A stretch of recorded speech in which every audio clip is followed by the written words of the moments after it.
जय हिंद प्यारे विद्यार्थियों। मैं अमूत कुमार आपका अपना यूट्यूब चैनल ऐसे ऑनलाइन क्लासेस में स्वागत है। आज मेरा यूट्यूब पे पहला क्लास है, तो थोड़ा बहुत अगर किसी प्रकार का त्रुटि होती है तो आप लोग एक दो क्लास तक मैनेज कीजिएगा। उसके बाद फिर सब सही होगा। और हम लोग का आज का जो है पहला टॉपिक है चंपारण सत्याग्रह, जो जिसके बारे में हम लोग जानेंगे। चंपारण सत्याग्रह 1917 ईस्वी में हुआ था। सबसे पहले इसके बारे में हम लोग जानते हैं कि यह जो आंदोलन थी किसान से संबंधित आंदोलन था, और इसमें एक्चुअली महात्मा गांधी जो बहुत महत्वपूर्ण भूमिका निभाए थे, उन्हीं के कारण जो चंपारण सत्याग्रह आंदोलन था वो सफल हो पाया था। महात्मा गांधी जी 9 जनवरी 1915 ईस्वी को भारत में उनका आगमन हुआ था, और वही 9 जनवरी को हम सभी पूरे भारतवासी प्रवासी दिवस के रूप में क्या करते हैं, मनाने का काम करते हैं। महात्मा गांधी को उसी के बाद 1916 ईस्वी में क्या हुआ था कि लखनऊ में एक अधिवेशन चल रही थी। तो लखनऊ अधिवेशन में क्या हुआ था कि 1916 में लखनऊ अधिवेशन में महात्मा गांधी जी वहाँ पे गए थे। तो जो चंपारण के किसानों के साथ समस्याएं हो रही थी उसमें कुछ प्रणेता थे जिनका नाम था जो राजकुमार शुक्ल, और उसके बाद था एक संत राउत था। ये दोनों व्यक्ति जो थे महात्मा गांधी जी को आमंत्रित करने के लिए गए थे। राजकुमार शुक्ल, उसके बाद संत राउत थे, जो तीन कठिया प्रणाली वाली जो समस्याएं थी उसको लेकर के, और लखनऊ अधिवेशन जो 1916 ईस्वी में चल रही थी वहाँ पे महात्मा गांधी जी को चंपारण आने के लिए आमंत्रित करने गए थे कि वहाँ पे जो किसानों के साथ समस्याएं चल रही थी वो समस्या से निपटारा कैसे पाया जाए, उसके लिए बात कहे गए थे। एक्चुअली चंपारण में डीएम का आदेश था कि जितने भी किसान हैं उन सबको 1 बीघा अर्थात 20 कट्ठा खेत में 3 कट्ठा खेत जो थी नील की खेती करना ही होता था। और इसके साथ साथ उस सब के साथ समस्याएं क्या होती थी कि नील की खेती एक बार करने के उपरांत क्या होता था कि 2 से 3 साल तक उसकी जो उर्वरता शक्ति होती मिट्टी के पूर्ण रूप में समाप्त हो जाती थी।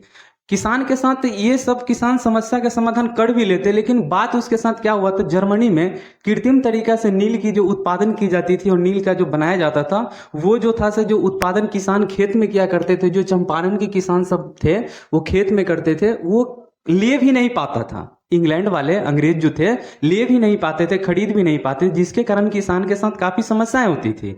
और वो समस्या को लेकर के महात्मा गांधी जी को आमंत्रित करने गए थे, क्योंकि जर्मनी में कृत्रिम तरीका से नील के उत्पादन किया जाता था, और वो जो उत्पादन किया जाता था उससे बहुत बेटर होता था जो नील का कृत्रिम तरीका से किया जाता था। वो नील की बीज जो होता था, बीज को क्या किया जाता था, मतलब पीस करके, अब पीसने के उपरांत क्या होता था, उसको जो अपना कार्य में लाने का काम किया, जो भी अच्छा नहीं हो पाता था। तो वहां पे महात्मा गांधी जी क्या बोले, जो राजकुमार शुक्ल उसके बाद संत राउत जी गए थे, तो महात्मा गांधी जी वहां पे उनको आश्वासन दिए कि हम तो अभी नहीं जा सकते हैं लेकिन हम वहां पे आएंगे। महात्मा गांधी जी ने वो एक वरिष्ठर थे, वकील थे बहुत अच्छे, जो इंग्लैंड में वो अपना वकालत के पढ़ाई पूरा कंप्लीट किए थे।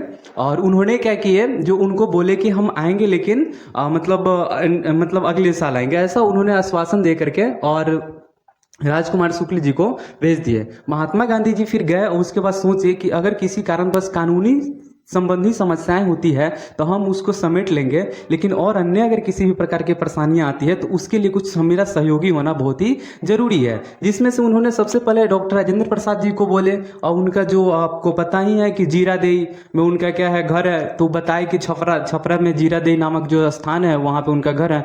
तो महात्मा गांधी जैसे ही डॉक्टर राजेंद्र प्रसाद जी के यहाँ गए, इनको बोले, तो डॉक्टर राजेंद्र प्रसाद जी एग्री हो गए कि हाँ मेरे ही क्षेत्र में वो सब पड़ता है, मतलब मेरे जिला के नजदीक ही वो सब पड़ता है, तो उन्होंने जाने के लिए तैयार हो गए। साथ साथ में उनके ये अनुग्रह नारायण सिन्हा, इन्होंने भी वहां पे जाने के लिए क्या हुए, तैयार हो गए। अर्थात महात्मा गांधी जी 1917 ईस्वी में क्या होते हैं कि चंपारण पहुंचते हैं, और चंपारण पहुंचने के बाद जो किसान सबके साथ समस्याएं था है ना, उससे संबंधित बात करने के लिए अपना जो धरना प्रदर्शन वगैरह करना शुरू करते हैं। उसमें क्या होता है कि महात्मा गांधी जी को बहुत सारे ग्रामीण व्यक्तियों की आवश्यकता पड़ती है कि सभी व्यक्ति का अगर सहयोग होती है तो सरकार सुनेगी। लेकिन एक्चुअली बात क्या है कि बिहार में कोई भी इंसान है, वहाँ पे डीएम लगाया हुआ था नियम कि अगर वो नहीं कीजिएगा तो उस पर मुकदमा चलाया जाएगा, अर्थात 3 कट्ठा खेती अगर नील का नहीं किया जाएगा तो उससे मुकदमा चलाया जाएगा। तो वहाँ के व्यक्ति जितने भी थे वो सब डर गए कि अगर हम लोग जाते हैं धरना प्रदर्शन करने महात्मा गांधी जी के समर्थन में तो हम लोग के साथ समस्या हो सकता है। तो वहाँ के व्यक्ति ने वहाँ पे जाने से इनकार कर दिया। अर्थात 3-4 व्यक्ति जो आप लोग को पता है, डॉक्टर राजेंद्र प्रसाद, उसके बाद अनुग्रह नारायण सिन्हा और साथ में महात्मा गांधी, ये तीनों अपना जो आगे के कार्य किए, वहाँ पे डीएम को आदेश भेजा गया। डीएम भी इस चीज को जान करके हैरान हुए और वहाँ पे बोला डीएम जी क्या हो रहा है। तो महात्मा गांधी जी ने वहाँ पे बताया कि आपके इंग्लैंड के नियम कानून में यह चीज बताया गया है कि हम शांतिपूर्ण प्रदर्शन कर सकते हैं अपनी मांग के लिए। महात्मा गांधी जैसे ही इतना बात बोले तो वहाँ पे जितने भी प्रशासनिक सुविधाएं था उस सब महात्मा गांधी जी को बढ़ा दिया गया और महात्मा गांधी जी को किसी भी प्रकार का कोई समस्या वगैरह नहीं होने दिया, नहीं हुआ। फिर भी महात्मा गांधी जी वहां के व्यक्ति सबसे आग्रह किया, फिर वहां के व्यक्ति सबको ये चीज बता दिया गया। 2 दिन तक कोई भी पुलिस प्रशासन उसको देखने वगैरह नहीं गया।